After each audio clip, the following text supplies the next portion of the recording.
Okay, good morning, everybody. I'm Kimberly Jones. I'm the CEO of Butler Till. Butler Till, for those of you who don't know, we're a media and communications agency. We are 100% employee owned. We're a certified B Corp. And what's most relevant, I think, to the conversation this morning is that we are also a woman-owned agency. And with coincidentally an all-female board as well. And this morning, the panel discussion, I'm going to read this because I think the title itself is very provocative.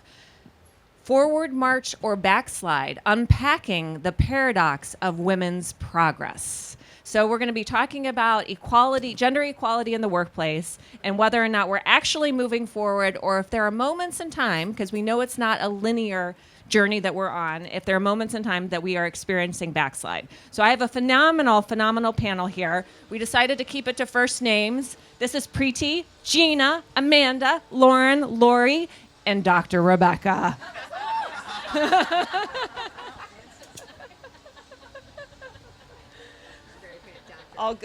Doctor, yes. So Amanda, I think that you've done a little bit of research on this topic. So maybe you can just set the context. So where are we in society with women in leadership positions and, just generally the state of equality in the workplace?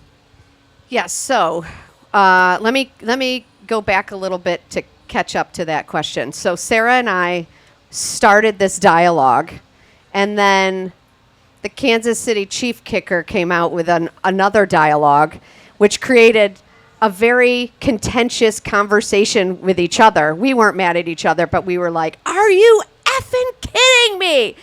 So it created all this, and we just got into this conversation of like, does it feel like we're 2 steps forward and 4 steps back? And we started to realize, well, wait a minute, we're still only making maybe 80 cents on the dollar. We're still not in C-suite as much as we should be. We're still not in boards as much as we should be.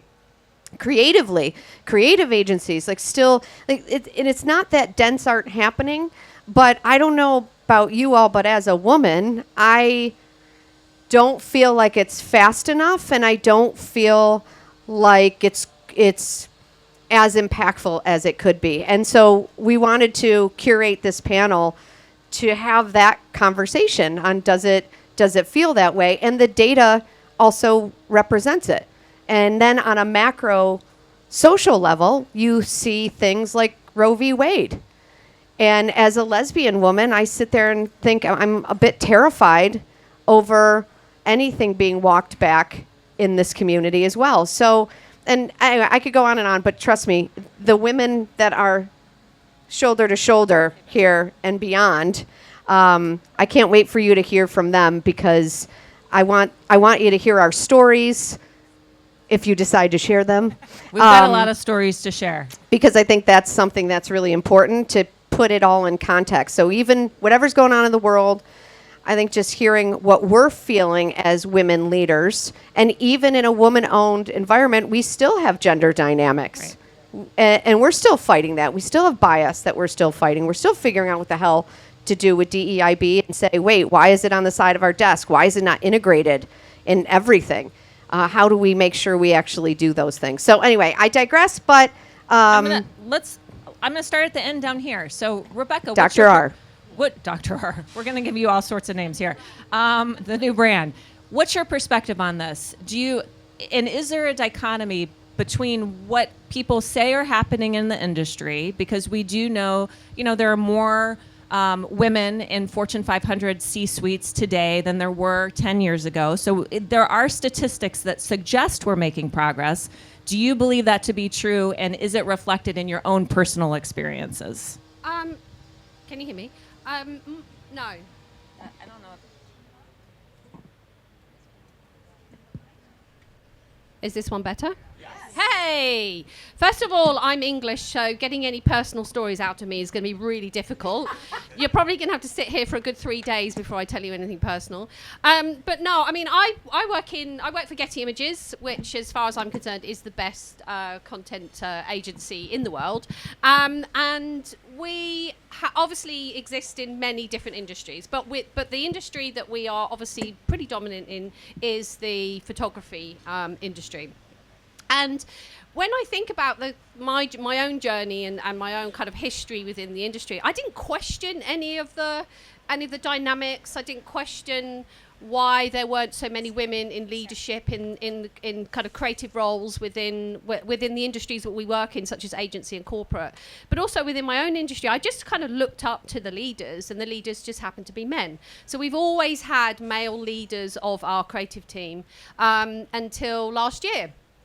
And so that was kind of my opportunity to change the dynamic. We'd had, our business is 30 years old next year. We've had 30 years of male leadership, and so within creative, and so I've switched it around. So now we have a female. Well, I have 2 men on my leadership team because I believe in diversity and inclusion, and but everyone else is women. And so now we're going to spend 30 years reversing that to see, what are the advantages of that, and how do we, how will we think differently? How will we create differently? What other benefits will that bring to our company? Will we bring in other underrepresented groups? Because that's what women do. We tend to bring everybody with us. Bring others along. Did I answer your question? I think she did. Yeah. Okay. Yeah, good. Lori, what about you? And what do you think the role, well, a couple of things, the role of leadership in creating a more balanced workforce? And then I know in your particular company, not only are you the CMO, but you hold some other kind of unique positions to help perpetuate progress here. Yeah, thanks for, wait, is it working? Yes? You made it work. I think Sarah, thank you, Sarah. Yeah, so I am the CMO at Index Exchange, but I hold many roles, I guess, as many CMOs do today. The marketing role, of course, as well as learning and development. I also lead DE&I and sustainability at the company. And DE&I and sustainability are new as of this year for me. Part of that is, if I rewind a little bit, yes, we're making progress. I think there's clear progress, and it is in the numbers. Is it enough? Is it where we want to be? Do we still see a lot of systemic bias and inequity? And the answer is yes to that. So we have a long way to go still. But I've been in tech for a very long time in marketing roles, and I must say that the world looks very different today, looks very different this year than it has in the past. And so I think that is a demonstration of the progress that we see, where oftentimes when I worked at Facebook many moons ago, Microsoft, I was the only woman always in the room, always. And it was fine. It was comfortable because it was a lot of engineering. And so it was just, awkwardness all around. We're all going to be quiet in our introverted Hopefully spaces. there are no engineers in the room. Oh, I love that. I'm like I was including myself in the awkward part. And so at Index, there were one of the core values is support each other, it matters. And that was a core value before I even joined. And I felt that was one of the things that came through in the interview process, is that it felt real. And it felt like the senior leadership really bought into that and drove that as a value for the company. But over time, when I was at Index, I saw the need to, as an executive on the team, be the person who drives what happens, because I need to be the one that's vocal. It is a responsibility. The more senior you get, especially, you play the role of being responsible for driving, for vocalizing, for advocating for giving the seat at the table, for bringing people along, and to educate people where they may not see they have bias. That's a really big one, especially at the executive level. You can have well-intentioned people and allies. I'm doing this, allies. But there is a difference between allyship and advocacy, and allyship and sponsorship. And so I consistently am kind of forcing into, when do I step in to say something, even if it's little things, little microaggressions that you might see, but in a very senior role, you have to play that role, and you have to play it every day, and you have to call it out when you see it, big and small things. So it kind of becomes, you're that person. And I asked to take over DE&I because our CFO was actually playing multiple hats, and I felt like we were making progress, but it was moving a little bit too slowly. And I'd started to dip my feet into, I mentioned this last week, but I joined a board of an organization, a trade organization called Bridge. And Bridge is meant to advance DE&I and to operationalize inclusion and incorporate that in the workplace and in the marketplace. And so when I joined the board, it was just fast track of education across all different kinds of identities and a lot of chief diversity officers, a lot of chief marketing officers across our industry. And I learned so much, and I kept bringing that back to Index. And that's why I said, you know what, we need to move faster, and moving faster doesn't mean doing everything, it means focusing. And focusing on belonging, getting it right at Index so people feel really good about being here and they know that they belong and they're included, and then attracting the talent that will belong at Index. And that's everyone. That's great. Thank you. So interestingly, Lauren, you must have an interesting perspective. So I don't know if this is controversial or not, but oftentimes motherhood has been cited as a reason why women don't advance as quickly as men, because they need to take time off, whether that's maternity leave or staying home when their children are young, and they do that in lieu of pursuing a career. So as somebody who's expecting their first child, how do you feel about that? She's due in August, Due by in the August, way. yeah. So I'm That's why I'm fanning you. Thank you, Amanda. Is this thing on? Oh, there it is. Okay. It's polarizing, right? So I'm an elder millennial, so you can guess my age, but I started my motherhood journey later in life, and I think a lot of that in my early 30s was because there was such a fear that I wouldn't be able to advance. And, that's 5-10 years ago, and I feel at this point, obviously I've met the right person as well to co-parent with me, but also I'm at a place where I feel very supported by my company, by my managers, that, they're like, take your time. It's not like, when are you coming back? Like, not going to pressure you while you're out. Like, please take this time to bond with your child. And when you're ready to come back, like, we're happy to have you. And I think that's been a huge shift, because even last year when I wasn't pregnant, I had a conversation with a male friend who was like, I would never hire a woman that was in her childbearing years while I'm trying to build out a team. I'm pretty sure that's illegal. Yeah. It is very illegal to do that, yes. And he was saying it to me as a friend and like in jest, but I'm like, huh? And so just having that perspective, or even if you say something like that in jest, and it's like, it's not just for women too. Like, we've progressed as a society to encourage men to take their paternity leaves, and Human has a great policy that allows for the fathers to also have that bonding time, and that is important for society as a collective to encourage, family time as well as work time, and have that work-life balance. Like, so I'm feeling encouraged about progress. Had a really polarizing conversation even just around mat leave. I don't think anybody in here is from HR, but HR loves the word generous when they describe mat leave. And no matter how many weeks it is, it's always so generous. But like, what does generous mean, right? Is it 12 weeks? Is it 16 weeks? And then we can compare US to European. So I think that we still have some progress to do on, finding true balance and like what is right for families, what's right for the company. But we have made a lot of progress, and I'm feeling very encouraged to go out on mat leave, and knowing that, Rick here is going to have a lot of work to do, but he's taking on the challenge, and I'm thankful for that, to have that support.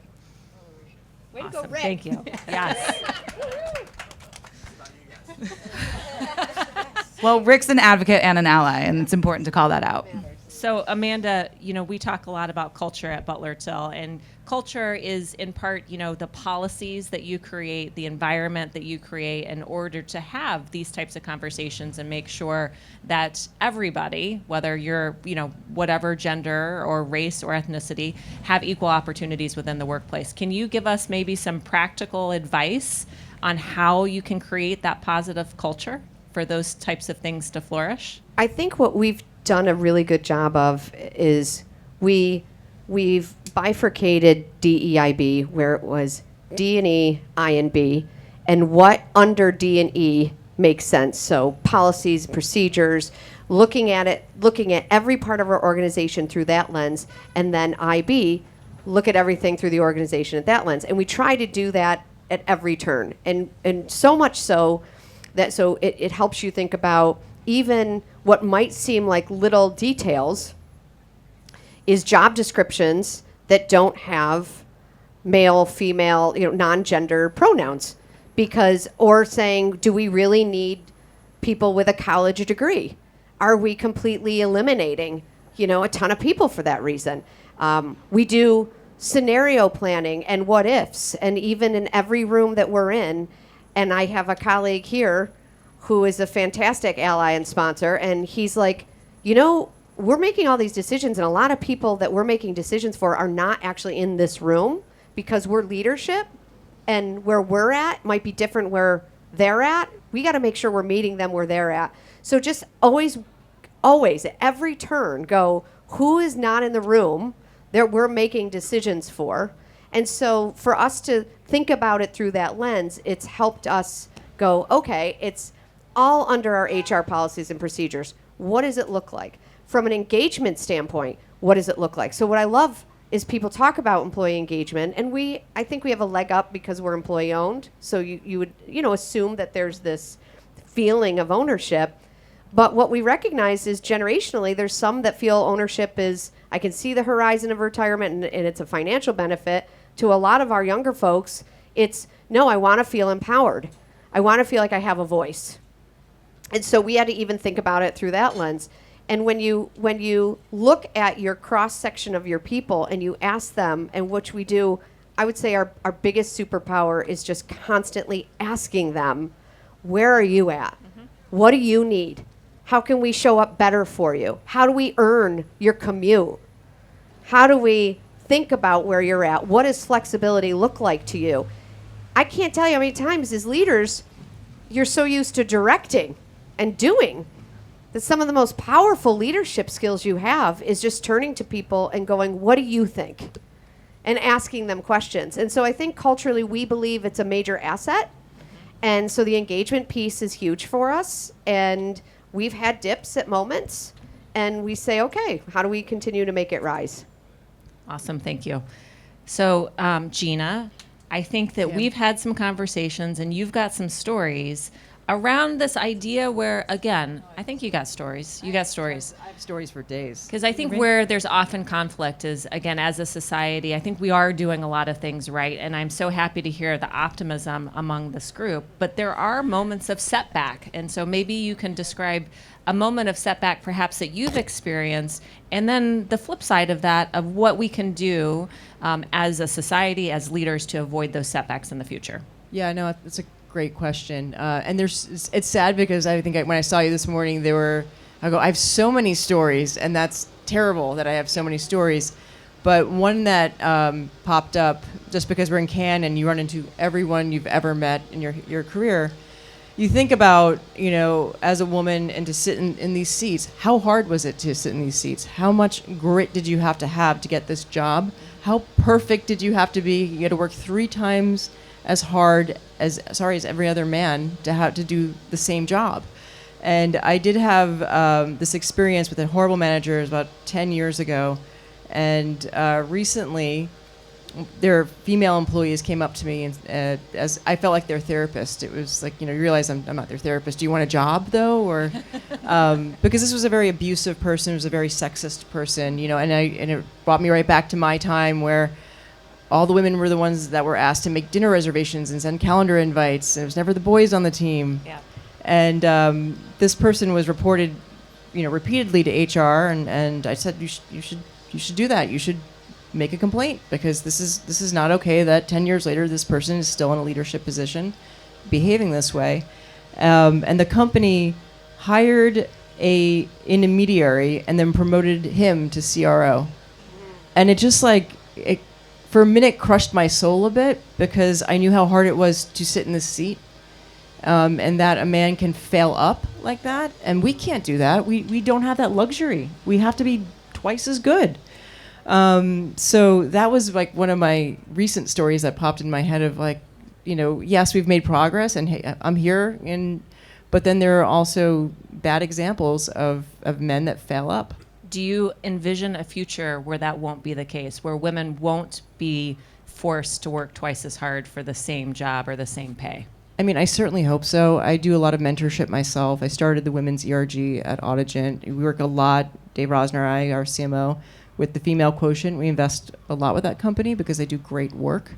I personally mentor a lot of folks, male and female. I mean, equal opportunity. Even when we talked last night, I taught at Fordham for 9 years. I still have a lot of mentees that are in the space, working at Trade Desk and Publicis and other agencies. So I tried, the most valuable thing you can give is your time. So I try to walk the walk. So I do hope that actually makes a difference, because I've had amazing leaders that have done that for me, and I think the best way to change is to continue to just put the good back out into the world. And certainly Audigent, we are a diverse company, and I think we continue to increase those numbers year on year. Awesome. Now, Priti, did you guys know that she has been named one of the most influential women in media and ad tech, which is amazing. And so I was thinking about this, two things. And this came up a lot yesterday. There were many panels on women in sports. If you haven't attended, that's apparently the theme here at Cannes. And there was a whole conversation around the fact of why do we have to call it women in sports? And why do we have to call them female athletes? Isn't it just sports, and aren't they just athletes? And I had the same feeling about this very prestigious award. Do you envision a time where it won't just be most influential women? Is that necessary as a designation? One, how do you feel about that? And then what was your experience winning that award? Congratulations, by the way. Thank you. Yeah. Number one, I think it's incredible that we have to have awards for women, but it also just shows what a minority we still are, that we have to call it out. And it was a really interesting experience, because there were moments of, well, everyone that submitted won the award. It's pay to play. It's, anyone can get it. That's what people were telling you. Yeah. Not true. And this is it's an interesting topic, just because it is very uncomfortable for me to feel like I deserve something. Beyond just being a female leader in this space, which is already a minority, I also come with this big cultural burden of being Indian. And with that, it's, my family doesn't understand what I do. I'm not a doctor or engineer or lawyer. I'm not married, so I've already not checked any of their boxes of success. So it's this whole concept of I'm already fighting to prove myself twice as much.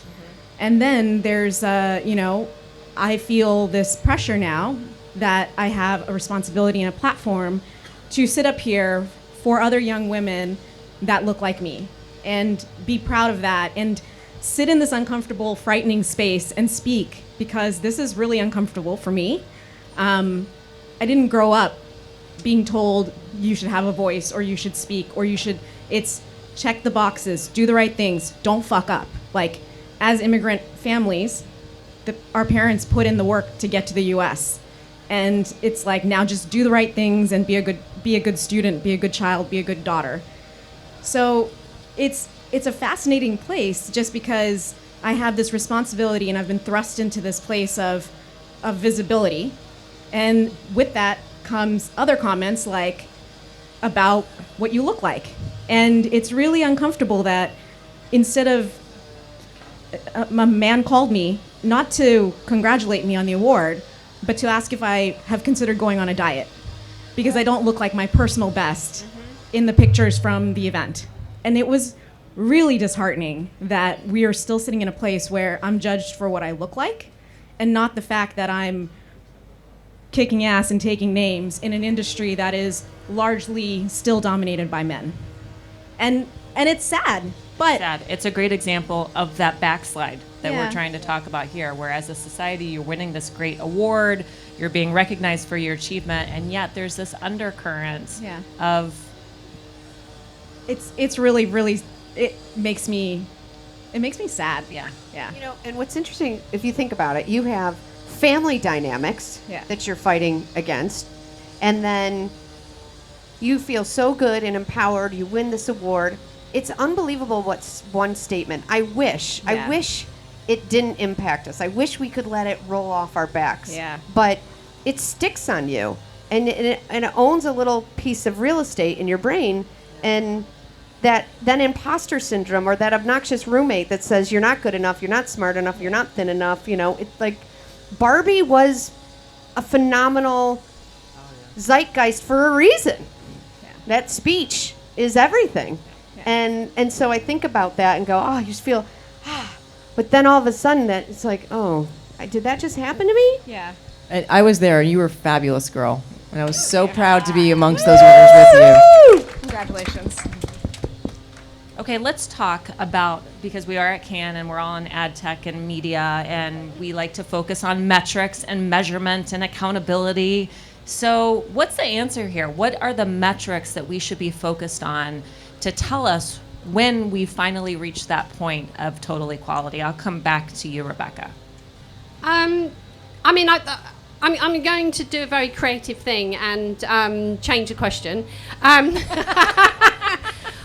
You're entitled. I actually think that metrics are kind of the enemy for progressing women, because what I have noticed in the last year or so, as we've head into kind of economic uncertainty, is that we as a society, as businesses, we become more metric driven, and metrics actually work for the benefit of what has come before. It doesn't necessarily help you if you're kind of trying to model it into the future. And of course, then you look at kind of what's come before. It's not people like us. And so, what we found is, and this is a kind of related, is that we find that our clients are going back to what is tried and true. In my case, it's going back to the male photographers that they've always used for the last God knows how many years, or the types of photography that has kind of worked in the past and they've seen results from. You lose that area of your work that there isn't necessarily the data that's going to tell you you're going to get, it's going to be a raging success, but you've kind of lost that. You've lost the mentality of trying to use your power and use your resources to do good, and you kind of just looking back the whole time. I would say one point on that is, when you create structures that force you to do something, you lose the intention behind why you're doing it sometimes, right? Yeah. It becomes a box checking exercise versus an authentic push of, change. Yeah. I started the ERG at my previous company, and it felt like a lot of lip service from the leadership team. It felt like, we need a women's group. Yeah. And, the men would show up, our male leadership would show up for the events, and then there was no practical application in our day-to-day. I didn't see any change in their behavior. So it was more about, do we do this thing and, oh, you're great, you started this thing, and good job. But it didn't feel like it actually created impact. What do you think it would take for it not to feel like lip service? I would say more female promotion, and truly embracing the women leaders in the organization to do more than schedule meetings and reservations and doing those soft things that we're naturally good at because we're the glue, right? I can't articulate necessarily all the skills that I have, but I know that my current organization would not happen without me because I'm the glue, right? We're so critical to the success of our companies.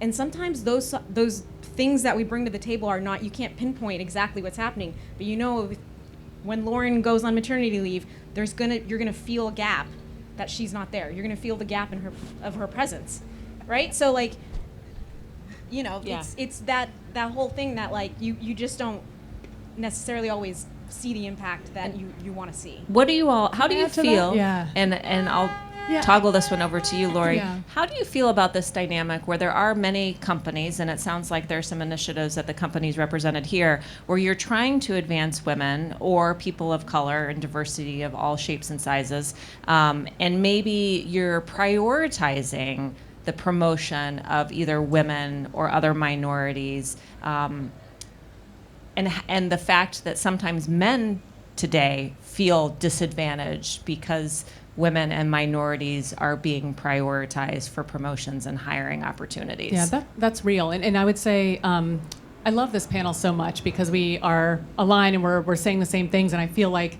everyone here is probably an advocate or ally, otherwise you wouldn't be present. So I'm speaking to I don't the know, the choir. omelets are pretty good too. We're only here for the omelets and the fans. But what I was going to say is maybe for the first time I have a slightly different perspective on the last question, which will lead into this next one, which is that I wouldn't dismiss metrics and measurement and paying attention to the operational part of ensuring that DE&I happens. If you set good this is a very Amazon perspective, but you know, Bezos enforced this into our heads forever. There's a difference between good intentions and mechanisms. You can have a good intention to get something done and everyone will feel good about it and you can progress, but what are the mechanisms that are in place to ensure that the entire team and the organization is moving alongside you, and how do you know it's progressing? And so there was always that feeling is that if you did not have a mechanism in place, it's a good intention. And good intentions sometimes don't happen. It goes on a should list. And so I think it's a combination of both, where you can't over-index on the metric as the only thing because it becomes a box check. But I do think if you don't have awareness, visibility, and accountability, then it's a good intention. And you can feel like it's progressing, but is it really? And so like the metrics that I would look at, you know, all the way from pipeline in, you know, is it a diverse enough slate when it's coming into the pool? To your point, checks and balances on the job description itself. Like we have a reader that looks for inclusive language, and are you sure that this is the right thing? We took out, you know, college requirements as well.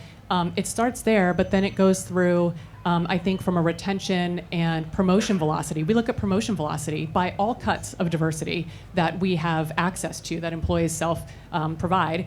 And so it's, you know, how long on average does it take a woman versus a man to be promoted at Index? At what levels are they being promoted from and into? What does that vary by region? We look at pay equity every year. So we don't approve any of the promotions and the increases for salaries without doing a check to say, is this equitable? Because what I'm doing on my team might be completely different than what somebody else is doing. And I honestly can't trust maybe myself even, or anyone who's really aware and an advocate, to examine on a by person level, let's look at all the equity. Like you can look at compo ratios and things like that to give you a gut, but if you're not looking at people of color, if you're not looking at gender, if you're not looking at location, are they remote or are they in office, you don't want bias to enter in inadvertently, because we might have good intentions that these things aren't going to happen, but you have to actually validate that with the data to make sure it's progressing and set parameters around making sure that that happens. So that's kind of what I would say, is that, you know, the affinity groups, we also have tight guidelines on how they run, and are they inclusive enough, and what is the participation rate, and why aren't we getting the participation? And, you know, we're going to have our executive team members attend affinity group events, and it is a box check. Mm-hmm. They have to attend a certain number a year, and they have to make time for it in their schedule, because if you hold them accountable, it becomes part of your standard practice. And every employee doesn't need to know that. What they know is, I showed up. I would have always show up, but everybody else makes the time to show up, and it means something to them, and they feel supported. And so I'm going to box check the shit out of everything until it becomes standard practice, but I will still look at the measurement even after it just feels like it's clipping along. Is that what's required? I mean, do we almost have to over-index in this moment in order to reach a point of equality before things can kind of settle out to more equilibrium? I mean, I'm a marketer, so like I look at, like, you know, if you launch a new homepage on your website, do you just like wait for it, or do you actually look and say, like, is this working or not? And how do I know it's working? And like, am I going to A/B test this like top? I kind of look at that stuff, and I think constant optimization. It's constant optimization, and I just don't know how you know how you're doing and how you can definitively say as an organization, oh, our pay is completely equitable, if you've never looked at it. Without and you measurement. just hope that that's true. You have to look at it, Yeah. and you have to give a report to the executive team and to the managers to say, this is what your organization looks like. Are you happy with that? And also, we have parameters, and this is what it needs to look like. And so, to the actual question you asked me about, like, the men versus the women in promotion, you also have to have a tight process around what does it take to be promoted into the next level. And you have to hit that. That is also a framework that you can use that just says, more objectively, 100%. regardless of gender. And then you have to have a team that interrogates that decision, or that recommendation for promotion, to make that sure there's that that balance. is the right person, the right time, and the right space, and that you're ensuring you're not leaving anyone out of that consideration set. Lauren, what's your perspective on that? I was actually going to say I agree with a lot of what Lori is saying because I think we still have a perception problem. So if you have 20 people in the room and 15 of them are men and 5 are women, men are going to look at that as like, oh, it's 50% women in this room. So there is a perception problem. So I think that when we talk about progress, we still need to check the boxes because we haven't achieved equity and equality. So it's a really important thing. Does it maybe silo us, put us a little bit in boxes? Perhaps, but we have to start somewhere. And it ensures accountability across the board. And, you could have a company that's like, hey, we're 50% female, but you're like, okay, but where are those women working? Have we done enough to recruit women in STEM for our engineering and product teams? Or do we just have a really all-female like HR team? Have we done enough to include men into HR and marketing? So, when you look at each of the teams by department, I think that's a really important if you're especially sitting on a diversity and inclusion board, that you're looking at diversity and inclusion across everything. Yeah. That's great. I think maybe in the interest of time, and I don't know if everybody knows this, but at some point in the next hour or so, there's going to be an Olympic torch that's going right by here. So you're welcome to stay and hang out if you want to see it. But what we had talked about is that I think everybody here on this panel has some great words of wisdom, some practical advice, or some suggestions for the audience on things that you all can do either in your companies or just to benefit yourself on this particular topic. So Priti, I'd like to start with you and we'll just go down. Like any, very tight words of advice or recommendations or groups or policies that you would recommend people instill in their own companies? I actually just read a really great book that I'll recommend. It's called Unreasonable Hospitality. And it really talks about the importance of authenticity and vulnerability in creating an unshakable team. And, one of my big things is like, just don't betray your values. Be authentic, be true to yourself. And that is going to inspire and create the environment that's going to allow others to feel that it's okay for them to do the same. Will you say the name of the book one more time? Unreasonable Hospitality. Unreasonable Hospitality. Great, thank you. Gina? I would say one of the most important lessons is perspective taking. I think, and I've said this prior, especially with some male colleagues, take a second before you react and think about what that person's life is. A lot of times women wear multiple hats, mother, executive, right, partner, whatever it is, dog mom. Any dog moms yes, in dog the moms. audience? We got some dog moms here? Yeah. But I think it's important to think about what that person's experience is, and I do that across my team. I've got now a very diverse team because I've built a very diverse team. But I have dads too that will say, "Hey, do you mind if I leave my wife?" I was like, "I don't care where you are. Go support your wife and be a good dad, please." So I just think that moment and pause and learning how to perspective take is one of the most valuable things that I've learned in the last few years of my career, which hopefully makes me a better leader. Yeah, it's great advice. Amanda, what do you think? I struggle with this, but I struggle with it when people aren't meeting me where I'm at. But testing 1 2. How about now? Can we have a walkout song before? Not yet, but can we? Because I love that. Okay, so I think I try to meet people where they're at, and sometimes I even try to meet people where they're at and they're not even close to where I'm at. And I'm really, really working hard in a place right now where I'm very fortunate that I wake up with joy and sometimes massively surprised that I don't wake up pissed off every morning. And so I try to take a breath and pause and say, okay, where are you coming from this? Help me understand what made you say that? What made you think that way?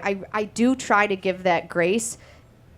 It's really hard because what I want to say is, are you kidding me? But if it's help me understand where you're coming from, we might get to a place where there's a commonality and we're maybe closer together than we realize. And we won't push anything forward if we can't figure that out, which is a very mature answer. And Kimberly, who I work for, is like, that's bullshit. You're like, meet me where I'm at right now. But I am trying. I do think allyship and sponsorship, doing the work, and understanding the difference between the two. And then also I do want to say, because she's so smart with this book, I want you all to read this book. So give us your info, and we will buy you all the book. So just make sure you give us all your information. Give us your card, your details, You're and really we'll send going you a off book. script here. Okay. I'll get approval later. Okay. But you did because I see the allies in the sponsorship in this room. She so I always wanna get wanted you to be smart. Oprah and just say, "A book for you, a book for you." What's gonna be? Okay, And a puppy for you, and a puppy for you. Lauren. Yeah, the only books I've read recently are baby books, so I have no advice there other than I'm just trying to learn how to raise a baby. But yeah, I think like it's really similar to what Gina and Amanda are saying. I think, continued investment from everybody across the board. Like women can't fight this fight alone. We need men. We need other women supporting women, and that's how we're going to make real progress. And so, I look at the younger generation too, and I think they're a little worried because they're feeling a bit uneasy about the workforce. And so what we can do as leaders in the space is just encourage them to keep fighting and keep on keeping on, because that's what we did, and it will get better, and they will find their niche, and they'll walk and make room for our daughters' daughters. Amazing. Lori. A book recommendation. Invisible Women, if you haven't read that. You have. That book is incredible. I recommend it every time. It's about data bias in a world built for men, and so like random things like seatbelts were never meant. They were never tested with a woman, much less a pregnant woman. And so there's all these weird things. Heart attacks show up in women differently for men, but they only ever give you the warning signs for men because no one ever looked at what happens to women when they're about to get a heart attack, which is not the left arm tingly, whatever it is. And so it's a fascinating book. I'd recommend that one. The only other thing that I would say that hasn't already been said is just just don't wait. Like, you be that person. Don't wait for somebody else to be that person. And when you need to give feedback kindly. I do think that most people have good intentions around what they're trying to do and like have no idea what's going on. And even simply pulling something aside and saying, hey, when you said this one thing, this is the impact of it. Sometimes they don't Intention even know. versus impact, right? Like a lot of people intend something to come out a certain way, but it's how that made that person feel, and they may not be able to connect the dots on their own. And so just don't be the person sitting on the sidelines all the time. Step in when you need to, take action when you need to, ask your company what they're doing, what their DE&I practices are, and if you don't like them, propose something different. Be part of the change. I think, and all of that. But I think it's only when you speak out and be your authentic self that actually other people are drawn to you. For many years I felt like Beaker from the Muppets, just kind of going me me me me me me me me me in conversations with men who are talking the language of corporate communication, and I'm not going to be able to get that image. The men are like this, and she's like. But actually, if you persevere, and I think perseverance is probably the thing that we've all talked about today, that eventually, you'll get a gang together. You'll build an army, and you'll start to get your allies and people who feel the same way as you, and you can start kind of making changes within the company. And I always say to people I'm mentoring, create little mini rebellions in everything you do. So don't agree to take the minutes, don't agree to and build on that until you build the strength to say no to the bigger questions and the bigger I love things. it. And on that note, I think we're going to wrap, because if you can't already hear, I believe the Olympic festivities are about to begin. But I would like to thank our panelists, Dr. Rebecca, Lori, Lauren, Amanda, Gina, and Priti. And thank you for our fabulous audience. You guys have been great. And I think maybe we just hang around, continue the conversation, and watch a torch go by. Can we talk with our microphones? With the microphones? I don't know. I don't think we're going to get it out of Amanda's hands. So, yeah, sure. Can we just hold on to him, everybody? Thank you all. You go salt, I'll go pepper. Oh, yes. Word from the audience. Hi, I'm Tamer, co-founder and exec chair here, and just want to say thank you for speaking so openly and candidly.